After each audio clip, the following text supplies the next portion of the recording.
Thanks for joining me today for episode 875 of People Behind the Science. I'm Dr. Marie McNeely, and this week I'm excited to reshare our interview with our guest, Dr. Mariana Byndloss. Listeners, Mariana studies how the bacteria that live inside our gut can affect our health.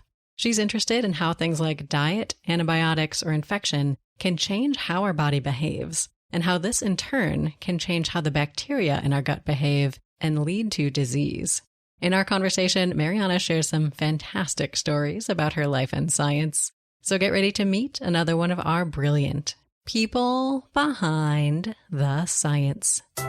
Every day, discoveries are made that will change our understanding of the world around us. Dr. Marie McNeely is here to bring you the brilliant minds who are making these discoveries so they can share their incredible stories and take you on an amazing journey.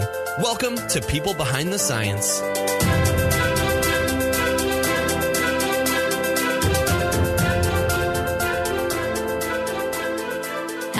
Everyone, and welcome to People Behind the Science. Today, I am thrilled to be speaking with our guest scientist, Dr. Mariana Byndloss. So welcome to our show, Mariana. How are you? I'm great. Thank you for having me. Wonderful. Well, thank you so much for sharing your time with us today to talk about yourself, your work, and your life. So let's start by first telling our listeners a little bit about who you are and what you do. So listeners, Mariana is Assistant Professor of Pathology, Microbiology, and Immunology at Vanderbilt University Medical Center. She earned her Doctors of Veterinary Medicine, Masters in Veterinary Pathology, and PhD in Veterinary Sciences from UFMG in Brazil. She was awarded the Brazilian National Prize for Best PhD Thesis in Veterinary Medicine for her work. Afterwards, Mariana conducted postdoctoral research at the University of California, Davis, before joining the faculty there at Vanderbilt University. And in our interview today, Mariana, we're excited to learn more about your scientific side, but also more about your life outside the lab. So can you start by telling us what you like to do when you're not at work? So I'm a veterinarian by training, and it turns out I love animals. So one of my favorite things to do is actually to spend time with my dog. Actually, 2 dogs, because I'm just getting a puppy soon. So that's exciting for us. But I actually spent a lot of time training my dog. He's a German Shorthair Pointer. So he's trained for hunting and to compete in AKC or American Kennel Club events. So we actually do a lot of dog competition, which is like very different from what most scientists do. And it helps keep my mind a little bit away from all the science that we deal with every day. Other than that, I spend a lot of time with my husband and my son. And since we live in Nashville, which is a music city, we go to a lot of live music and a lot of good restaurants. We do enjoy good food. Oh, that is fantastic. And I must say, I'm quite impressed with this dog training. I can not really get my dog reliably to sit even. So what is the coolest trick your dog can do? We do what's called dog diving, which is very interesting. So we go to this place, there's a swimming pool and a dock, and the dog has to run and jump, and they measure the distance that the dog jumps before it hits the water. Oh, wow. So that's one of the cool things we do. The other thing that he does, we do pheasant hunting. So he's trained to find the bird, to point the bird for you. And then after the person shoots the bird, he's supposed to go pick it up and bring it back to your hand. So he's like multifunctional, I guess. It sounds very talented. Well, great to hear a little bit more about your life outside the lab. You mentioned spending time with your dog, your family, out there listening to live music. It all sounds wonderful. But what occupies you in the lab? How do you describe your science to people who aren't familiar with it?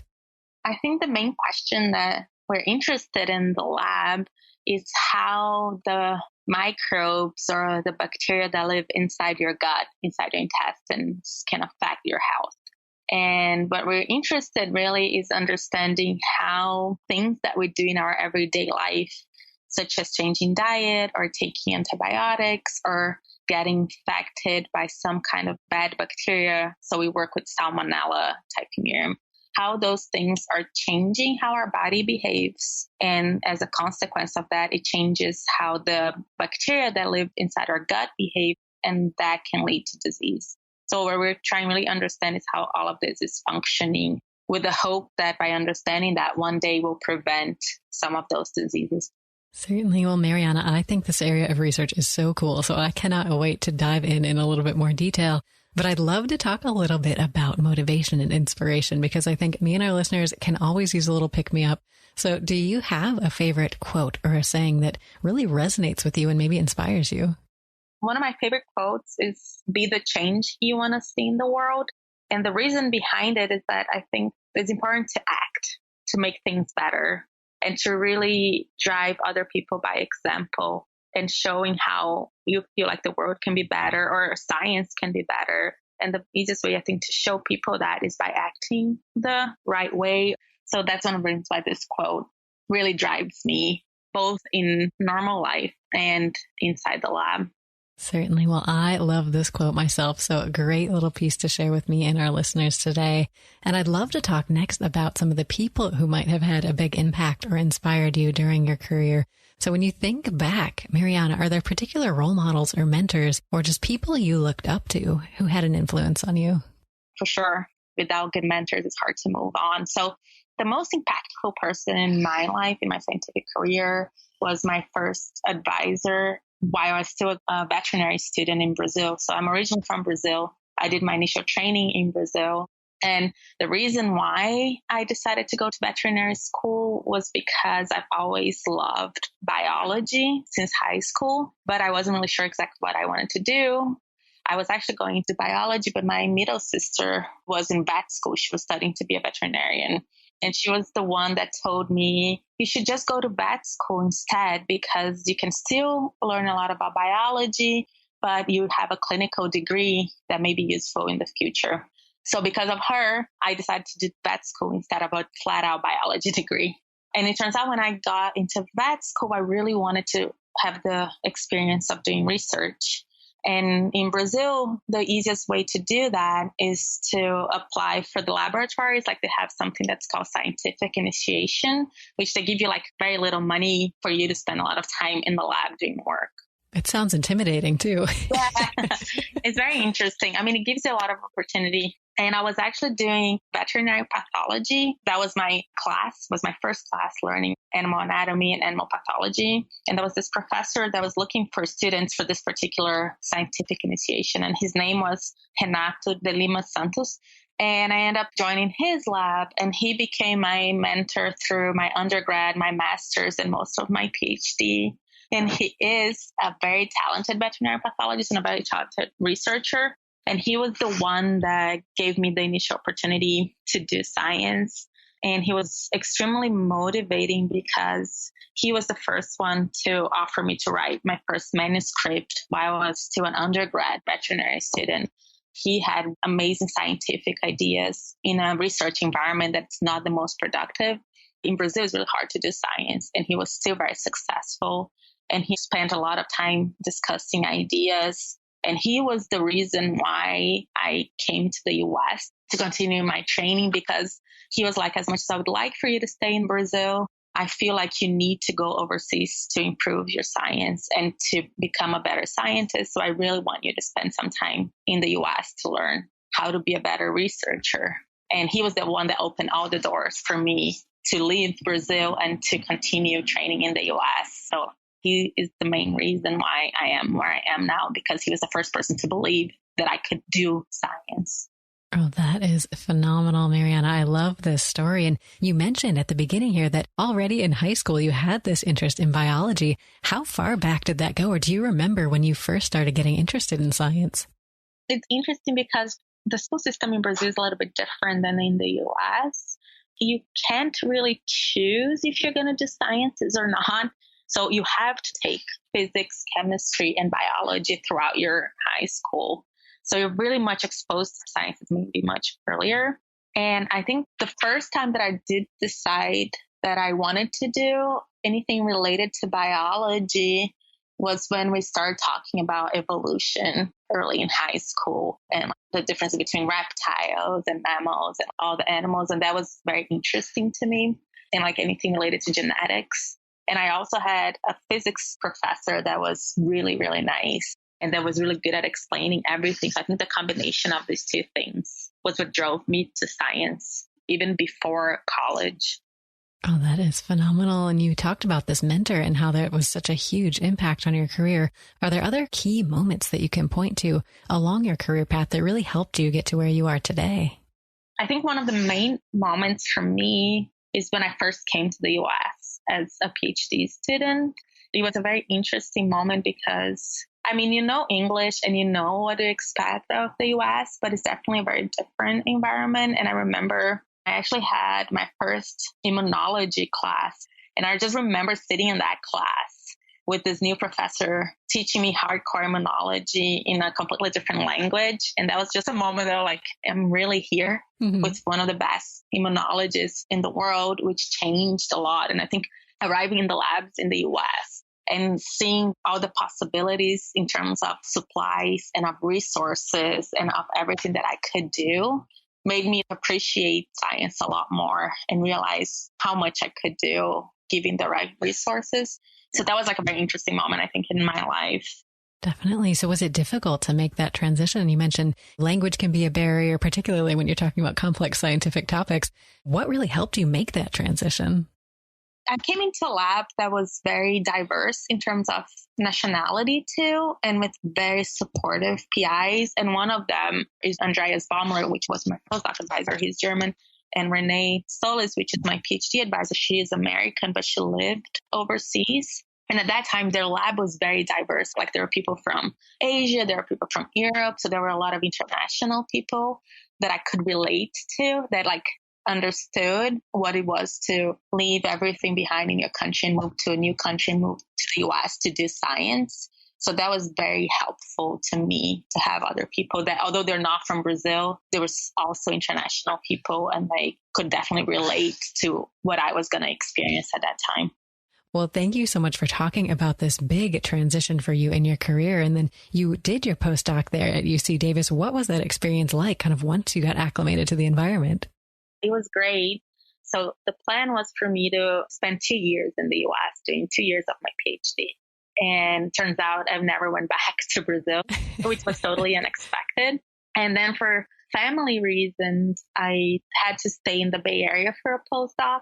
So I decided to do my postdoc with Andreas Baumler at UC Davis. And it was a great experience. It was not the conventional one because usually people move institutions for a postdoc. And in my case, I stayed, but I worked with a very different system. And it was beneficial because I knew the environment already. So it was easy to just jump straight into the postdoc. And I knew my mentor very well. So that was very helpful. And by that time, I was already acclimated to the US and to doing research here. So it was definitely like a very productive part of my career because of that. I was already very used to the whole environment. Certainly. So can you talk a little bit then about what brought you all the way to Vanderbilt? Yeah, so that is the typical step as a scientist that want to stay in academia, right? You do your PhD, you do your postdoc, and then it comes the time that you have to apply for faculty positions. And for me, again, it was very interesting because my family and my husband was born and raised in the West Coast of the US. So we thought we wanted to stay there, but then I decided to apply everywhere in the country, mostly in the country, and then we ended up at Vanderbilt.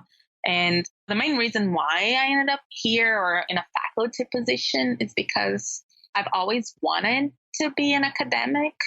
I've always really liked how stimulating the environment is. It's like doing diagnostics every day. And that's how it was as when my initial training as a veterinary pathologist was like a lot of diagnostics. And I feel like being an academic and being in science is still the same way. You're always asking new questions and you're always trying to find new things.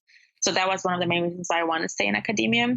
And moving to Vanderbilt was really interesting to me because it's an environment in which I could use my basic science together with a lot of the clinical background. This is a medical center. So it was very easy to start to merge the basic science and the clinical science field in a more translational way, which was very interesting. And it was something that I wanted to do with my career. And I feel like here we have that possibility. Certainly. And I know you are asking some really fascinating questions in your lab today, Mariana. So is there one in particular, a research project that you have ongoing that you want to dive into in a little bit more detail and tell us more about? We definitely have some new stories coming out that we're very interested in.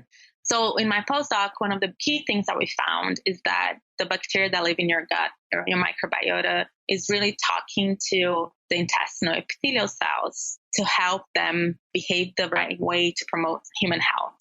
And what we found is one of the things that really disrupt that interaction is use of antibiotics. And we think that another thing that really disrupts these interactions is changes in diet and this move towards a Western diet or this high fat, high carb diet. So one of the things that I wanted to study when I started my lab is to understand how this interacts. So how this exposure to antibiotics and to Western style diet may be affecting the physiology of the intestinal epithelial cells through changes in the microbiota. And we're very interested in particular in what happens when this disruption happens during early age, so in young individuals, because we know that the more you have detrimental environmental factors happening to you in early life, the higher is your risk of developing diseases such as obesity and obesity-related complications like colorectal cancer or intestinal inflammation. So one of the studies that we're doing now that I'm very interested in is we're using animal mouse models. So we're using very young mice or like 3-week-old mice, and we're exposing them to what I call like detrimental environmental factors, which is like a Western style diet or antibiotics or a combination of those. And we're looking at how that affects the microbiota, how that affects the intestinal epithelial cell physiology, and how that changes in those two factors, both microbiota and intestinal epithelial, can cause obesity. And just one very interesting thing is that the animals that are exposed to both a Western diet and antibiotics at the same time, they seem to gain weight much faster than the other animals. So we're really trying to understand why this is happening. Certainly. Well, this is really interesting. And I'm curious about this exposure because I think many of us have had, we'll call it a cheat meal once or twice in our life. When you're talking about exposures, this long-term exposure, are these acute changes? What's the time scale? So what we're doing right now, we're doing chronic exposure. So for our experiments, the mice have been kept in this Western style high-fat diet from 3 weeks to 8 weeks of age because we wanted to mimic from like when they're really young or like right after weaning to the time they become sexually mature. So we do a period of 5 weeks and we're doing two things. One of them is doing like a low dose, exposure to low doses of antibiotics, which has been done before in the literature. Like Martin Blazer's group has published some of this work. So we're doing either exposure to low dose antibiotics, like a subclinical dose, or we're doing pulses of antibiotics while the animals are in a bad diet. So we're doing like 5-day exposure during that same period to see how that affects the intestinal microbiota, how that is affecting how the intestinal epithelial cells are behaving, and how the animals are actually gaining weight faster under those conditions. Very, very cool. So I'm curious if you then revert them back. So for example, you're probably seeing detrimental effects of this change in diet. If you put them back on, we'll call it a healthy diet, do the epithelial cells go back? We haven't done that yet. What we have done, we've stopped the antibiotics after those 8 weeks, and we just kept animals on the diet. Mm-hmm. And the animals that had the exposure to antibiotics, they still gain weight faster even after you stop them. Interesting. So it does really seem that changes in the microbiota early in life is where it's driving the phenotype. What we want to do next is see how we can revert this, right? If we can prevent this somehow. One of the ways would be to put them back in a healthy diet. Another way is to try to understand really the mechanism. What is the signaling pathway or what is really happening? So maybe we can use a drug or something that can prevent the disruption of this pathway and see if that would revert or prevent the weight gain. Very cool. Well, Mariana, this is a phenomenal project. Thank you so much for giving us a little bit more detail. And I know along with very cool research comes a lot of challenge, a lot of problems, and a lot of struggles in many cases. So we love talking about the difficult times as well, because I think these stories don't often get to see the light of day. So when you think back on your own experiments, your own projects, and your own career, are there particular challenges or failures that you've had that you can tell us about today? Yeah, I joke with my people here that there's something happening every day. Every day there is a challenge or there's something that doesn't work the way you would want to. But one of the things that I do remember a lot, so when I did my PhD on a chronic bacterial pathogen, which is called Brucella abortus, which causes chronic infection in humans. And Brucella is actually a BSL-3 level agent. So you have to work in a BSL-3 and is a selective agent. So CDC comes and inspects the lab. And when I first came for my PhD, I was super excited about working and everything. And it turns out that if it's a BSL-3 lab, it has to be shut down every year for decontamination and for cleaning, right? Before people can go in and check if everything is okay.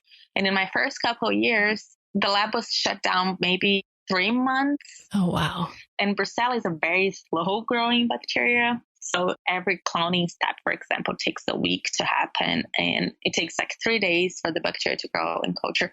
So that was like starting your PhD and having a very short time to finish and not being able to work at all for like 3-4 months was maddening. Definitely. So how did you keep yourself occupied during those 3 to 4 months where you really wanted to go in the lab but couldn't? We started alternative projects. It turns out that the lab that I worked was right next door to a salmonella lab, which is the lab that I ended up going for my postdoc. So we decided to try some projects, trying to see if we could do something in E. coli or salmonella that would help with the other project. I started like a LPS project, trying to make mutants and modifications in LPS and stuff. Just have something on the side while we really couldn't work with the BSL-3. So that was very interesting.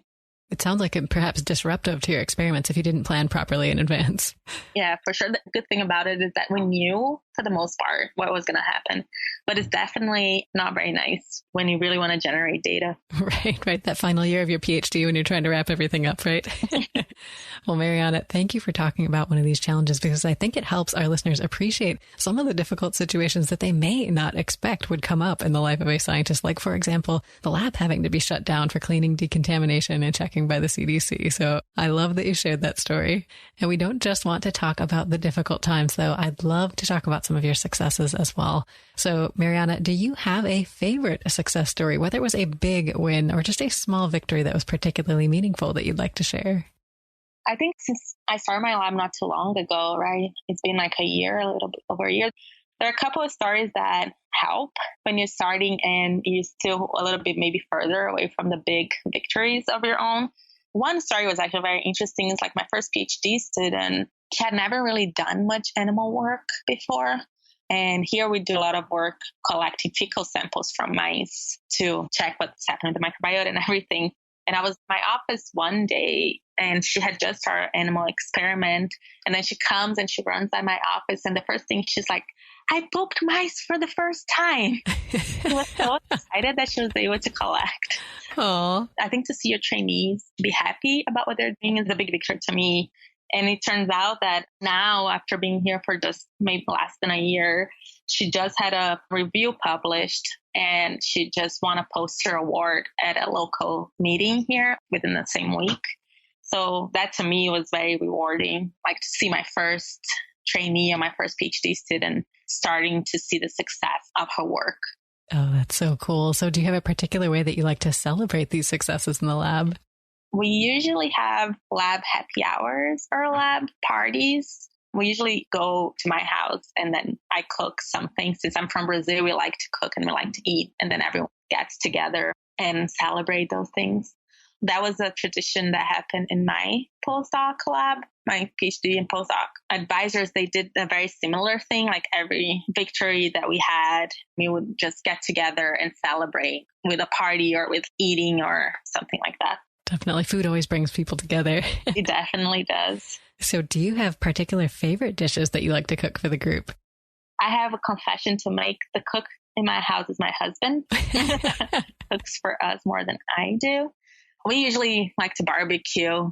I usually get some meat from our local butcher that is some Brazilian meat. So what you'd usually have in a Brazilian steakhouse. So we do that at home. And then I do make black beans and rice because that's what usually goes with in Brazil. So most of the times we do some kind of Brazilian food for them. Oh, that sounds amazing. You're making me hungry. I know, right? Well, Mariana, it's been wonderful to hear about how your lab celebrates success. And I know it's easy to get caught up in the everyday grind of being a scientist, going back to the drawing board after every experiment and starting something new. So it's important, I think, to take a moment to celebrate these successes. But I know you spend quite a bit of time immersed in the literature, reading everything you can about your field. So I'd love to talk about what you read for fun for a moment, to take a break from the literature work. So do you have a book recommendation, something that you've read and really enjoyed, whether it's related to science or not, that you can recommend for me and our listeners today? One book that is related to science that I enjoy and I think helps with the work that we do is a book called Let Them Eat Dirt, which talks about how we should let our kids experience the world and the microbes are not bad all the time and how that actually helps them be healthy. And then there's another book that is not related to science that I actually read a long time ago. And I have to check if it's available in English, but it's written by Amir Klink. So he's a Brazilian sailor. What he did, he would sail by himself in this little boat all over the world. And he wrote books about his adventures or about how his experiences traveling around the world. And I like his books because one of the things that he says in this book is that saying that how we need to travel. So he says a man needs to travel, but not on books, but actually in real life. So we can go outside and experience hardship and experience like being away from home and being away from comfort. So we can go back and start to understand that we should face the world as learners of what we don't know instead of doctors of the things that everyone already knows. So I see myself a lot in those quotes and in that book in particular. Oh, wonderful. Well, excellent recommendations. I will add these to our reading list on our website, and a perfect segue because we love talking about travel on our show as well. So when you think about all the places that you've been for science, whether it was going to conferences, meeting with colleagues, for training, whatever the case may be, what is your most memorable travel moment? My favorite moment was a couple of years ago. We went to a conference in Germany, and it was a conference on Salmonella pathogenesis. And it was really nice because I was able to meet a lot of my colleagues from Europe, not just from the US. And it was also special because my husband and my son were able to come with me. And my son was very little at the time. And both of them was their first time in Europe. So it was really good to combine a very nice conference with seeing my family experience the world together with me. And then we ended up, after the conference, going to Prague, to the Czech Republic, and visiting Prague, which is a really nice city too. And we had a great time. So overall, that was like one of my favorite experiences. Oh, that sounds amazing. So was this your first time in Germany on this trip? It was my first time in Germany too. It was really nice. Oh, that's phenomenal. So what was maybe one of the most memorable things that you saw or did in Germany? Definitely visiting Berlin. I mean, I come from a new world country like Brazil and a country that hasn't experienced a lot of war. We're very like peace and love in general. Mm-hmm. So I think going to Germany and seeing everything that has happened with World War II and being able to go to the museums and actually see how the country had somehow embraced a really bad part of their culture and exposed it to everyone else, maybe to help so this doesn't happen again. I think for me, it was a very memorable experience. Absolutely. I think that sense of history that you get over there is just amazing. Yeah, for sure. And you mentioned you went to Prague as well. Was there a standout moment in Prague that you can tell us about? In Prague, it was funny because we had just gone to Vegas not too long before that trip.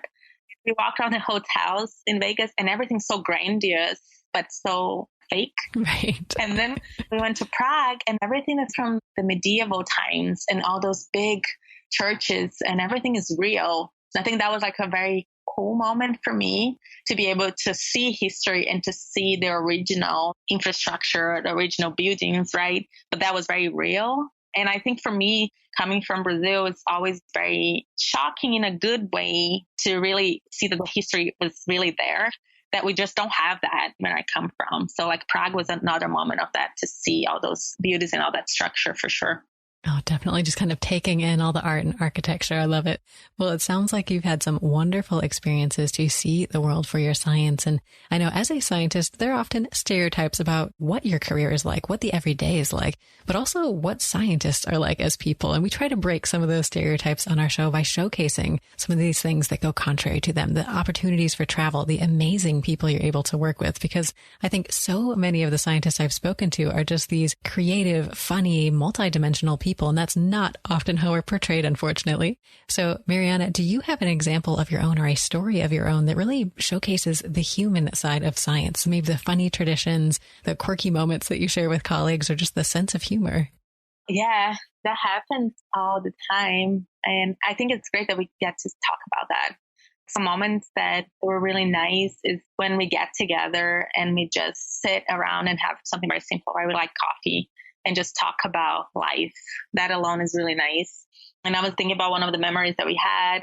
Once we rented a boat to celebrate. So like we lived in California, there's a lake called Lake Berryessa, and we just decided that the whole lab wanted to go and rent a boat and spend the day barbecuing and swimming and just hanging out together. So that was really nice. Or we would rent a house at the mountains and just go skiing together and spend that time. So we do like to do fun things together too, for sure.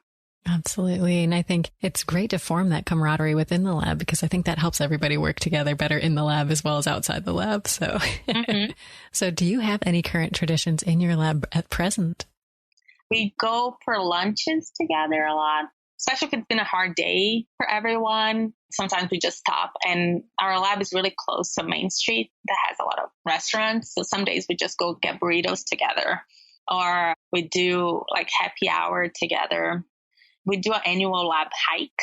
The spring in Nashville is really, really nice. So we choose a trail and we go together and have a hike. And then at the end of it, each person brings something to share, and then we do a picnic together.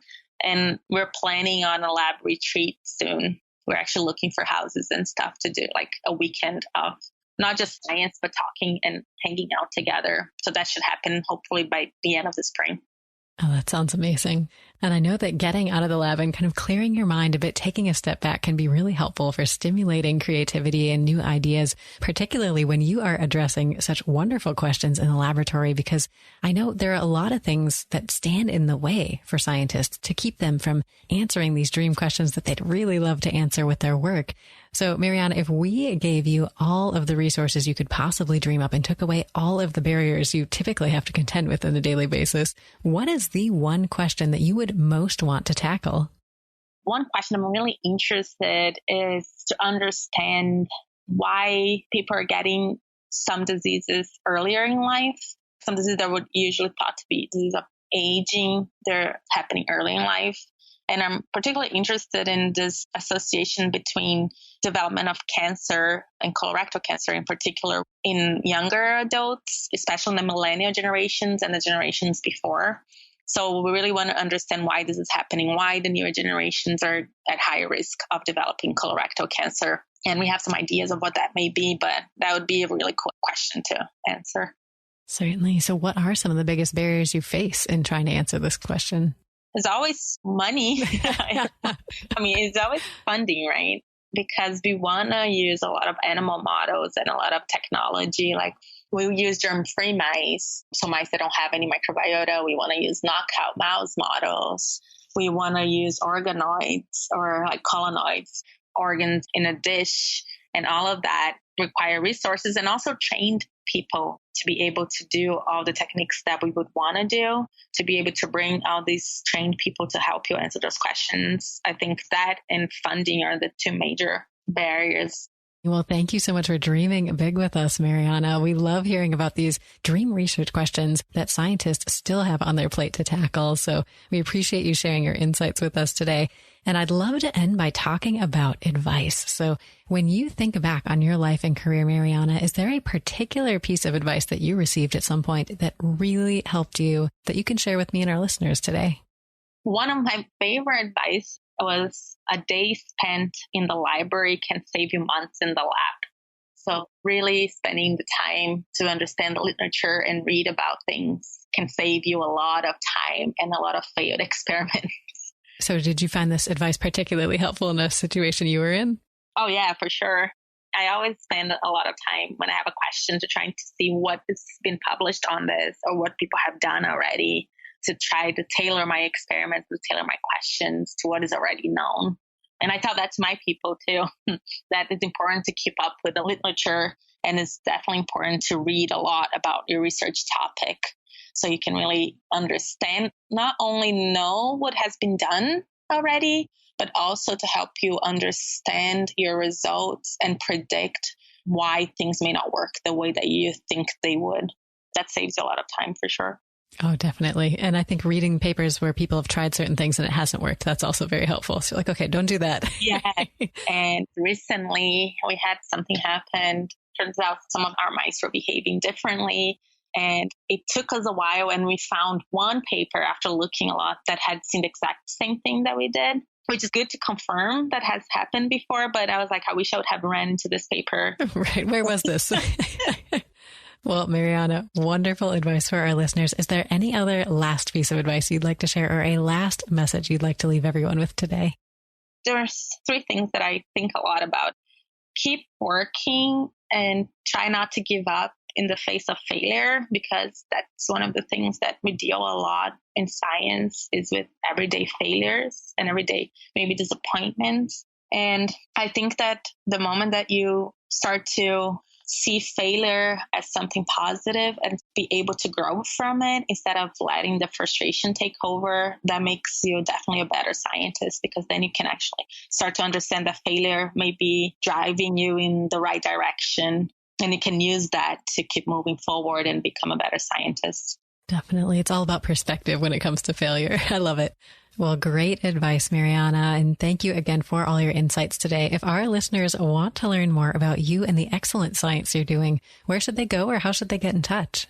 So I'm on Twitter, and my Twitter handle is at Mary, Mari _Byndloss, or they can just Google me and my lab website should pop up. And there they will find my email, and they're welcome to send me an email or to find me on Twitter to keep up with what we're doing in the lab. Fantastic. Well, listeners, definitely check out that lab website. Get connected with Mariana on Twitter or via email if you have questions. And Mariana, it's been such a pleasure to chat with you today. Thank you again for sharing a piece of your story with all of us. Oh, it's been a pleasure. Thank you for having me here. Absolutely. And listeners, thank you for joining us as well. We'll see you next time on another episode of People Behind the Science.